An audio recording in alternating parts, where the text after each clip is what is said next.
Bulletin की शुरुआत करते हैं बड़ी खबर के साथ। महाराष्ट्र के नासिक में बड़ा हादसा पेश आया।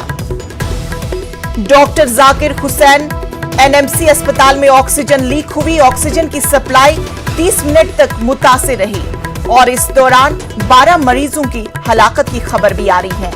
अस्पताल में तकरीबन 130 मरीज हैं दाखिल।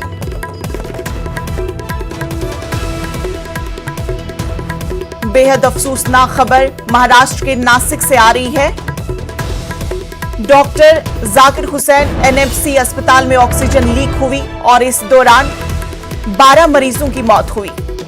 ऑक्सीजन की सप्लाई लगभग 30 मिनट तक मुतासिर रही और इस अस्पताल में 130 मरीज दाखिल थे।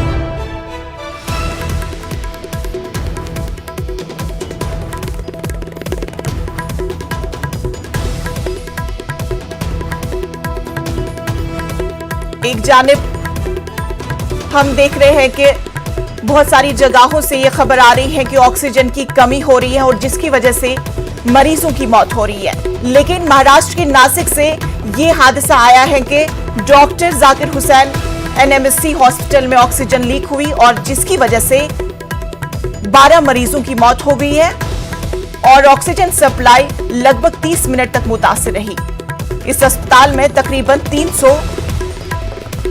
130 मरीज दाखिल हैं।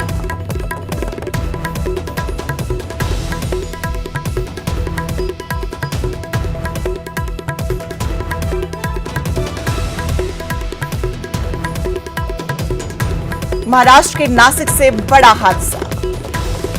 ऑक्सीजन की सप्लाई 30 मिनट तक मुतासिर और जिसकी वजह से 12 मरीजों की हलाकत हुई है।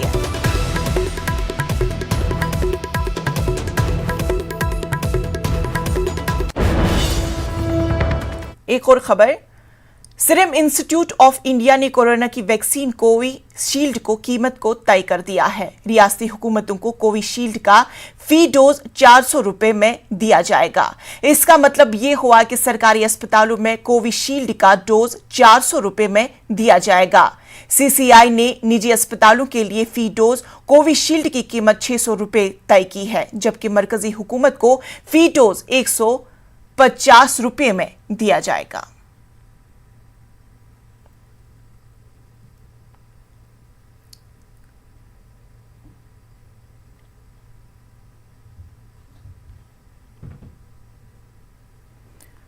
कोवैक्सीन से मुतल्लिक Indian council of medical research का मुताला सामने आया है।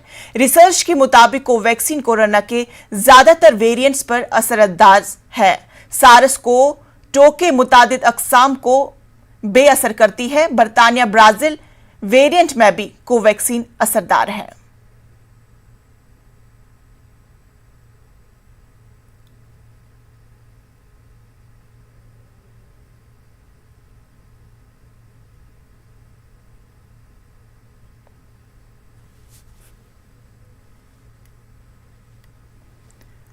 सीरम इंस्टीट्यूट ऑफ इंडिया ने कोरोना की वैक्सीन कोविशील्ड की कीमत को तय कर दिया है। रियासती हुकूमतों को कोविशील्ड का फी डोज 400 रुपए में दिया जाएगा। इसका मतलब यह हुआ कि सरकारी अस्पतालों में कोविशील्ड का डोज 400 रुपए में दिया जाएगा। सीसीआई ने निजी अस्पतालों के लिए फी डोज कोविशील्ड की कीमत 600 रुपए तय की है, जबकि मरकजी हुकूमत को फी डोज 150 रुपए में दिया जाएगा।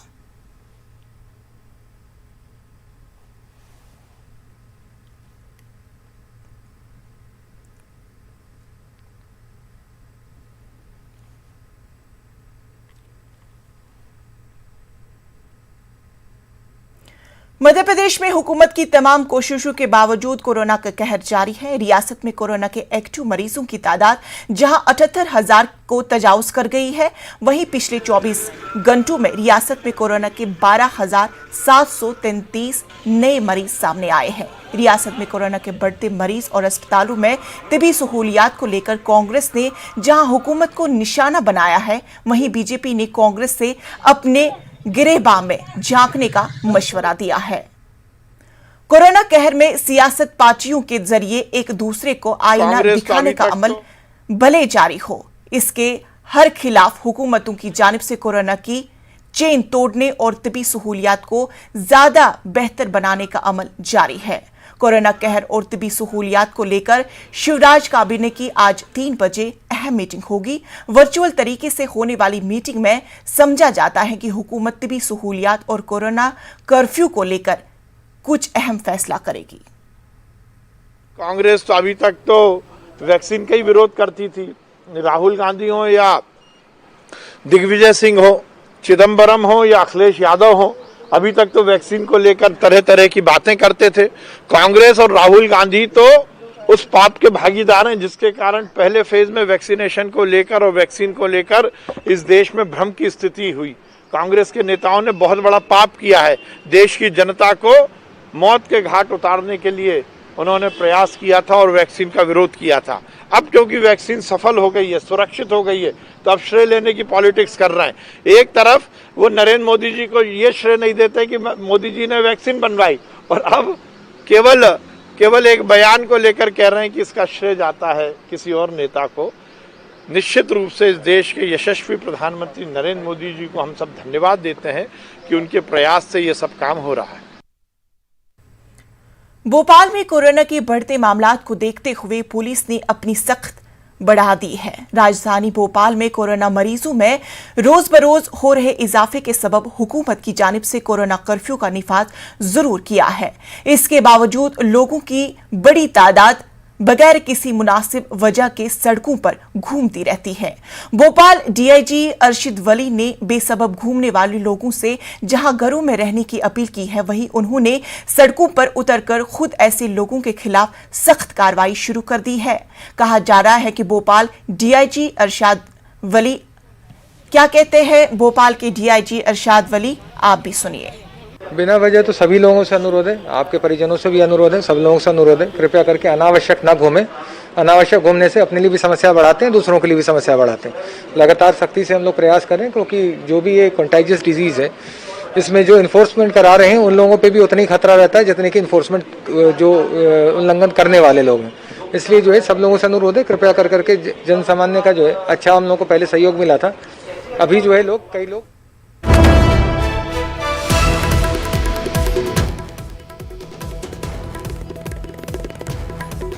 महाराष्ट्र के नासिक से एक बड़ी खबर आई है कि डॉक्टर जाकिर हुसैन एनएमसी अस्पताल में ऑक्सीजन लीक हुई, जिसके सबब 12 मरीजों की मौत हो चुकी। अस्पताल में तकरीबन 130 मरीज दाखिल थे। ऑक्सीजन की सप्लाई तकरीबन 30 मिनट तक मुतासिर रही। तो चलिए सीधा रुख करते अपने नुमाइंदे लक्ष्मण के साथ। लक्ष्मण, ये बताइए कि एक तरफ हुकूमत पे सवाल खड़े किए जा रहे हैं कि ऑक्सीजन की कमी की वजह से मरीजों की मौत हो रही है, और अब ये खबर आ रही है कि ऑक्सीजन लीक हुआ है जिसके बाद 12 मरीजों की मौत हुई है। क्या कुछ तफसीलात? नासिक के जाकिर हुसैन अस्पताल की ये घटना है जहां पे अभी तक 12 लोगों की मौत हो चुकी है, जिसमें से 7 से 8 लोग जो है वो आईसीयू में थे, दाखिल थे। उनको ऑक्सीजन न मिलने की वजह से उनकी मौत हो चुकी है। अभी यहाँ पे म्युनिसिपल कॉर्पोरेशन के जो कमिश्नर है उन्होंने अभी 12 लोगों की मौत की पुष्टि की है, और अभी तक जो अंदर जो लोग हैं उनको बचाने की कोशिश जारी है। यहाँ पे जो प्राइवेट हॉस्पिटल है वहां से भी जो डॉक्टर है उनको बुलाया गया है मदद के लिए, हेल्प के लिए, और यहाँ की जो सब अस्पताल में जो मरीज दाखिल है उनको बचाने की पूरी कोशिश की जा रही है म्युनिसिपल कॉर्पोरेशन की तरफ से। यहाँ पे लोगों की भीड़ बहुत ज्यादा जो है वो यहाँ पे जम चुकी है। लेकिन जो नासिक में ये जो घटना घटी है उसके बाद जो नासिक के कमिश्नर है, पॉलिटिकल लीडर है, वो यहाँ पे दाखिल हो चुके हैं, और जिसकी वजह से ये घटना घटी है उसके ऊपर कार्रवाई की मांग की जा रही है। लेकिन नासिक की ये बहुत बड़ी दुर्घटना बताई जा रही है। महाराष्ट्र में पहली बार इस तरह से ऐसी घटना घटी है, और जिसमें 12 लोगों की मौत हो चुकी है, और 8 से 10 लोग जो है अभी भी अस्वस्थ है, जिनको ऑक्सीजन नहीं मिल रहा है। बताइए कि ये ऑक्सीजन लीक होने की वजह क्या है?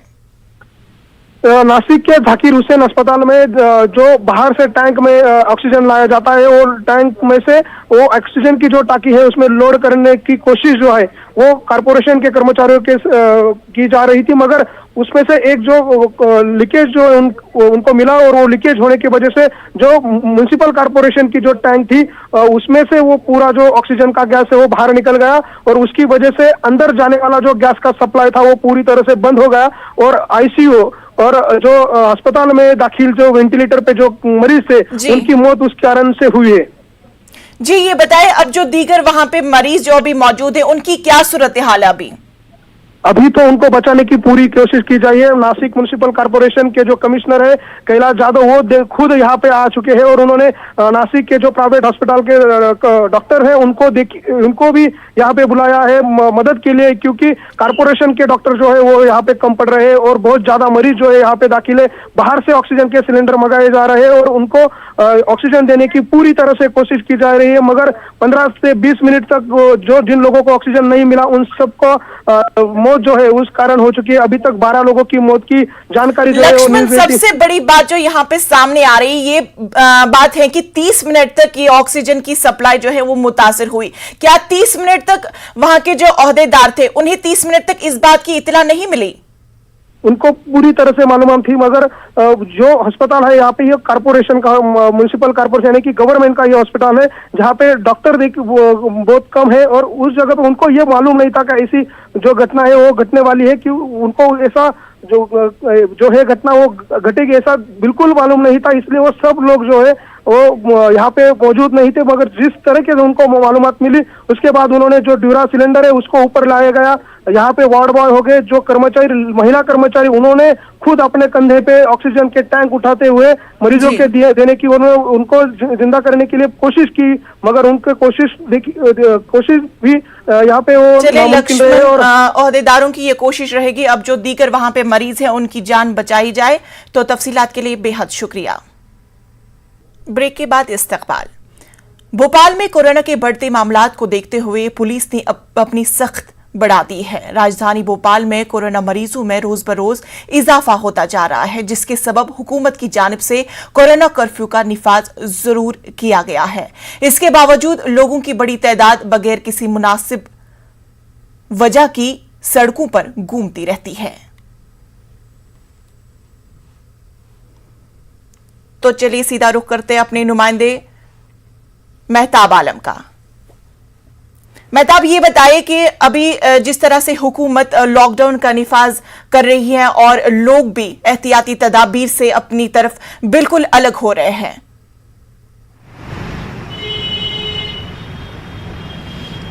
यहाँ पे इंशा कुछ चीज़ों को समझने की ज़रूरत है, क्योंकि एक लंबे अरसे से कोरोना कर्फ्यू चल रहा है और अभी हुकूमत की तरफ से जो ऐलान किया गया है कि 30 अप्रैल तक कंटिन्यू रहेगा, उसमें ज़रूरियात ज़िंदगी लोगों के घरों की जो ख़त्म हो रही है तो लोग कहीं ना कहीं उसकी तलाश में निकलते हैं। तो हुकूमत की तरफ से हालांकि ऐलान तो किया गया है कि लोगों को 3 महीने का राशन दिया जाएगा, लेकिन ये राशन उनको दिया जाएगा जो बिलो पॉवर्टी लाइन के नीचे है। लेकिन जो दूसरे लोग हैं उनके लिए क्या होगा उसको एक समझने की जरूरत है। तो दूसरी बात यह है कि 3 बजे वज़ीर आला शिवराज सिंह काबीना की अहम मीटिंग करेंगे और इस अहम मीटिंग में यह तय किया जाएगा कि तिब्बी सहूलियात को कैसे बढ़ाया जाए और ऑक्सीजन, रेमडेसिविर इंजेक्शन के साथ साथ शहर मध्य प्रदेश के कौन कौन से अजला है जहां पर कोरोना का मामला बढ़ रहा है, वहां पर और नई तदाबीर क्या हो सकती है। इस पहले एक मामले को लेकर काबीना की मीटिंग वर्चुअल तरीके से होगी।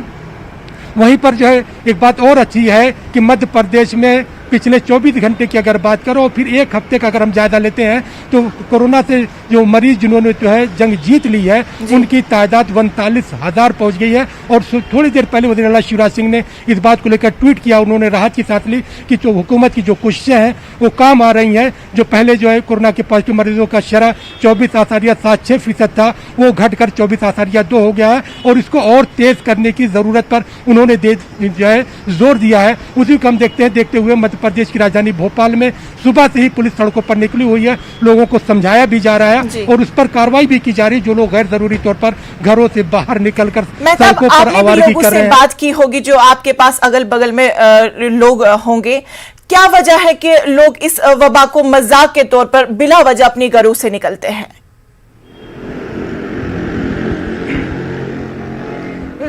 यहाँ पे इंशाल्लाह लोग मजाक नहीं, कुछ लोग तो अभी तक इसको मानने को तैयार नहीं है कि ऐसी कोई वबाई बीमारी है, क्योंकि जब वो टीवी के स्क्रीन पर देखते हैं तो वो कहते हैं कि जहाँ जहाँ पर इलेक्शन है, अगर वो भाई बीमारी है तो वहाँ पर लोग लीडर जो हैं, जो सरकार में है, वो जो है मास्क क्यों नहीं लगा रहे हैं, और वो लोग जो बेकार हैं, जो सड़कों पर हैं या कार में जा रहे हैं, सारी पाबंदियां उनके लिए क्यों हैं, ये फर्क उनकी समझ में नहीं आ रहा है। लेकिन वही लोग जब वहां पर शमशान घाट और कब्रस्तान जाते हैं तब उनके होश उड़ जाते हैं, वो भाई बीमारी तो है, तभी तो इतनी बड़ी तादाद में लोग जा रहे हैं। यहाँ पर हुकूमत में जो लोग हैं उनको भी संजीदा होने की जरूरत है, और वो लोग जो सड़क पर हैं, जो घरों में हैं, उनको भी संजीदा होने की जरूरत है कि हुकूमत ने कोरोना कर्फ्यू का जो निफाज किया है, मुल्क के अलग अलग रियासतों में या मध्य प्रदेश के सभी जिलों में जो पाबंदियां आयद की गई हैं, ये तमाम चीजें इसलिए है कि it's not the curfew, it's care for you. आपका ख्याल है, और हुकूमत ये चाहती है कि तमाम तरीके से वबाई बीमारी का खात्मा हो, दुआ भी हो, दवा भी हो, एहतियात भी हो, मास्क भी हो, और आपको ये तय करना है कि आपको मास्क पहनना है छोटा सा, या आपको कफन पहनना है, क्योंकि कफन की जो 2 गज का कफन आप पहनेंगे या छोटा सा मास्क पहनेंगे, जब आप मास्क पहनेंगे तो आपकी जिंदगी का तहफ़्फ़ुज़ होगा। मेरा मास्क आपका तहफ़्फ़ुज़ और आपका मास्क मेरा तहफ़्फ़ुज़, इस मिशन को एडॉप्ट करना होगा इंशाअल्लाह। बिल्कुल मेहताब, ये बताएं कि आज जिस तरह से वजीर आला वहां पे एक मीटिंग कर रहे हैं, तो मीटिंग में क्या कुछ अहम रहेगा? देखिए, आज की पहली मीटिंग जो है, पहली बार ऐसा हो रहा है कि सिर्फ सिंगल एजेंडे पर मीटिंग है, और मीटिंग यह है कि कोरोना का खात्मा कैसे हो, तिब्बी सहूलियात को कैसे बढ़ाया जाए, ऑक्सीजन की फराहमी को कैसे यकीनी बनाया जाए, अस्पतालों में रेमडेसिविर इंजेक्शन और बेड की तादाद में कैसे इजाफा किया जाए, उसका तमाम चीज़ों का जायजा होगा। और जायजे के साथ साथ कहाँ कहाँ पे पाबंदियां में जो कौन सी सख्ती बरतनी है, कहाँ पर आवाम को राहत देनी है, इन तमाम चीज़ों पर जब फैसला होगा। 3 बजे मीटिंग का आगाज जो होगा, और मीटिंग क्योंकि कोरोना कहर है, यहाँ पर वज़रा आ नहीं सकते हैं, इसलिए मीटिंग वर्चुअल तरीके से होगी, लेकिन फोकस इसी पर होगा, कोरोना कर्फ्यू, तिब्बी सहूलियात और आवाम को सहूलियात कैसे फराहम की जा सके। जी बिल्कुल मेहताब, ये बताएं कि जिस तरह से खबरें मौसूल हो रही है कि रेमडेसिविर इंजेक्शन जो है उसकी चोरी की जा रही है, तो उसके खिलाफ कुछ कार्रवाई या कुछ कदम उठाए गए ताकि इस चोरी जो है वो रुक सके?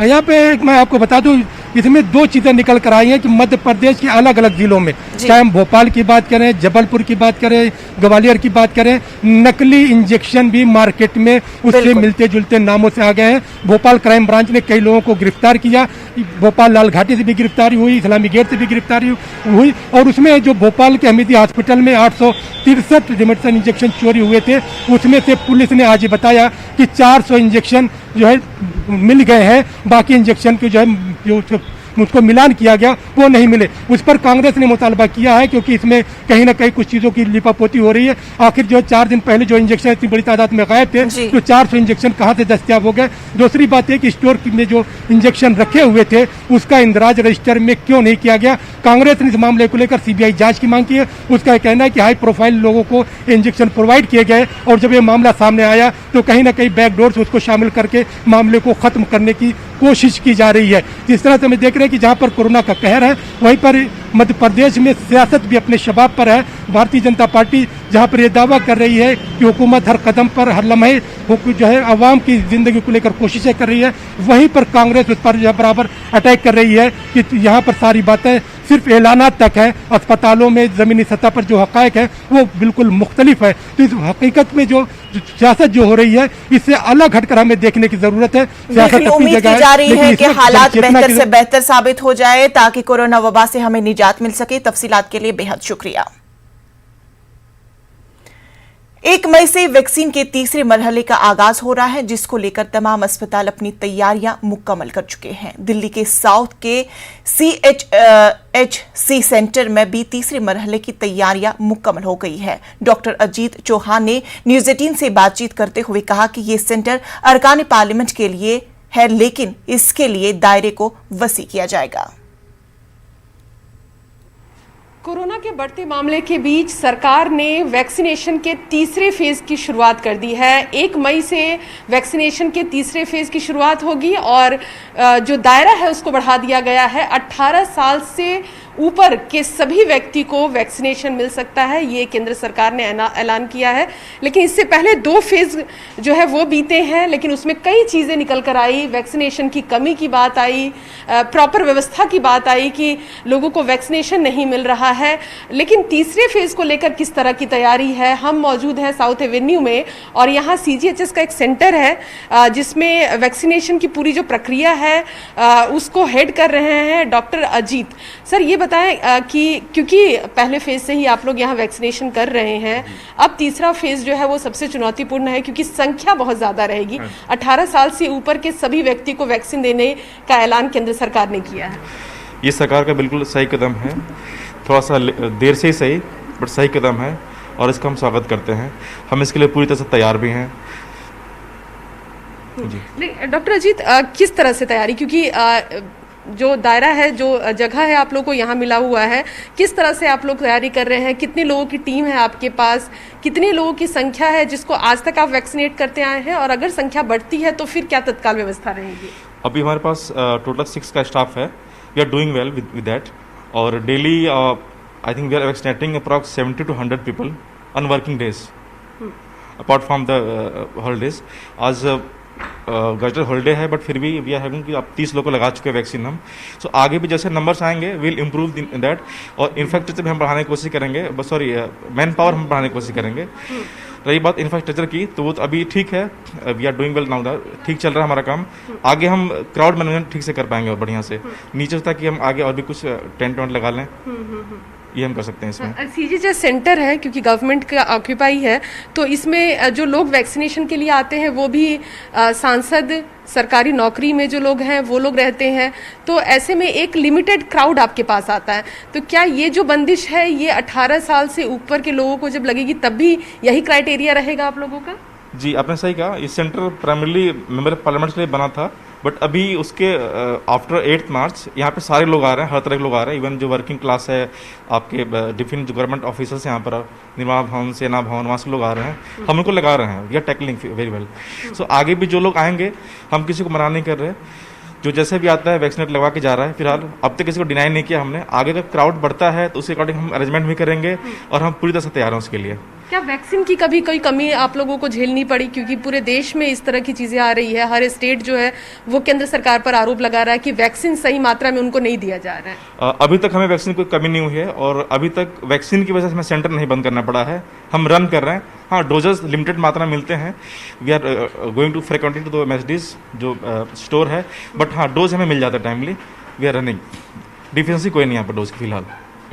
तो डॉक्टर अजीत थे बात करने के लिए हमारे साथ और उन्होंने साफ तौर पर कहा कि 2 फेज के वैक्सीनेशन को उन्होंने सफलतापूर्वक जो है वो आगे बढ़ाया है और अब तीसरे फेज की बारी है जिसमें 18 साल से उम्र के बड़े जो लोग हैं उन सबको वैक्सीन दिया जाएगा। उसकी भी तैयारी मुकम्मल कर दी गई है, जो जितने मैन पावर है उसको बढ़ाने की भी कोशिश की जाएगी और कोशिश ये की जाएगी कि जो भी इस सेंटर पर आए उनको वैक्सीन दिया जाए।